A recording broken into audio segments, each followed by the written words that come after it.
जय भारत, जय मेवाड़। मैं हूं आपका अंकित, आपके साथ। एक बहुत लंबे ब्रेक के बाद शहर उदयपुर मैं आप लोगों के बीच आ गया हूं। और जैसा कि आप सब जानते हैं कि इस बार चुनावी माहौल बहुत गरमाया हुआ है, तो हमने सोचा कि चलिए जानते हैं उदयपुर के अंदर, जहां एक तरफ कांग्रेस का टिकट फाइनल हो गया है, वहीं दूसरी तरफ भाजपा का टिकट बहुत पहले फाइनल हो गया था। एक बहुत बड़ी जर्नी यहाँ से शुरू होती है। तो हमने सोचा कि आज शुरुआत करते हैं वहाँ से जहाँ की चाय बड़ी फेमस है। जी हाँ, पंडित जी की लेमन टी, जहाँ पर उदयपुर का यूथ मैक्सिमम पाया जाता है। तो चलिए यहाँ से वहाँ की तरफ बढ़ते हैं और जानते हैं कि इस बार ये चुनाव कैसे होंगे।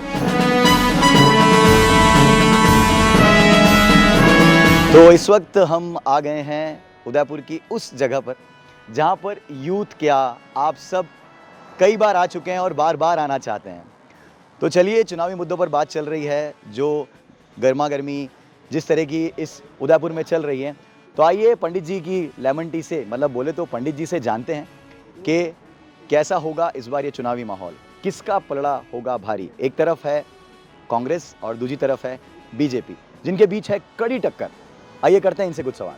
तो पंडित जी ये बताइए कि चाय तो आपकी बड़ी फेमस है और चुनाव भी इस बार बड़े फेमस होने वाले हैं। रीज़न हम सब जानते हैं कि उदयपुर एक ऐसी सीट, एक ऐसी जगह जिसके टिकट के बारे में घोषणा बहुत दिनों से असमंजस में थी। कभी एक टिकट इसको मिलने वाला था, कभी किसी और को मिलने वाला था। अब फाइनली ये पता चल गया है कि कांग्रेस से टिकट फाइनल हुआ है गौरव जी का और बीजेपी से ताराचंद जी का। तो आपको क्या लगता है इस बार का विधायक कैसा होना चाहिए और क्या होना चाहिए, ये मैं आपसे जानना चाहता हूँ। सर बात करेंगे इसकी तो एक ही बात बता दूं, हाँ। एक दो शब्द में बोल दूंगा जी शहर का काम होना चाहिए सबसे पहली बात। जी। और काम कोई एक काम नहीं, शहर के इतने, उदयपुर शहर एक छोटा सा शहर है, झीलों की नगरी है, लेकिन स्वच्छता के मामले में भी अभी तक उतना मजा नहीं आया जितना कि सभी बढ़ चढ़ के कहते हैं। हाँ हाँ, दिखाते हैं कि अभी सफाई होने के बाद अगर कोई फोटोग्राफ करेगा, वीडियो करेगा तो सही आएगा ना। बिल्कुल ठीक है। लेकिन फिर भी कहीं ना कहीं कमी है। हम ये चाहते हैं कि सभी चीज़ों में सुधार हो, वैसा विधायक चाहिए। अच्छा, मैं आपसे जानना चाहता हूँ कि इस बार जो कांग्रेस का टिकट गया है जी वो जिनके नाम हुआ है, जी गौरव जी के नाम गया है, वो इस शहर से नहीं है, जबकि ताराचंद जी जो हैं बीजेपी से, वो इस शहर के हैं। तो क्या ये उनको फायदा देगा? टक्कर तो है तगड़ी।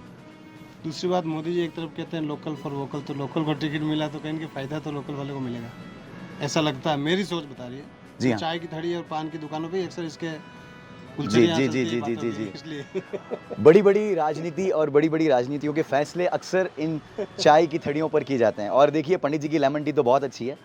अब मैं यहाँ से पंडित जी के साथ एक लेमन टी की चुस्की लगाऊंगा और मैं बढ़ूंगा आप लोगों के बीच। कहीं भी जहाँ पर भी आप हैं, मैं आपको मिल जाऊंगा। बात करेंगे चुनाव की इस चाय के बाद। और जैसा कि सुबह से हम लोग अलग अलग जगहों पर जाकर जान रहे हैं कि चुनावी माहौल कैसा है, इस वक्त मैं पहुंचा हूं एमजी कॉलेज और यहाँ पर कुछ स्टूडेंट्स हैं जिनसे हम बात करेंगे और जानेंगे कि ये किस पार्टी को सपोर्ट करना चाहते हैं और क्यों।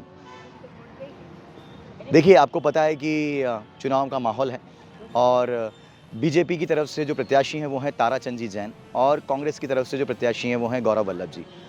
आप किस पार्टी को वोट देना चाहेंगे और क्यों?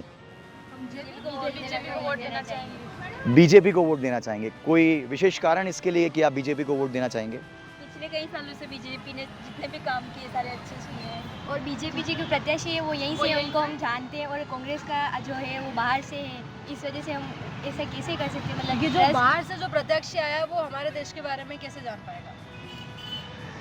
यही एक बात मुझे सब तरफ सुनने को मिल रही है कि जो प्रत्याशी कांग्रेस ने चुना है वो उदयपुर शहर का नहीं है, उदयपुर शहर से नहीं है, मगर ताराचंद जी जैन जो भाजपा के प्रत्याशी हैं वो हमारे शहर से हैं और शायद बीजेपी को इसका फ़ायदा मिलेगा।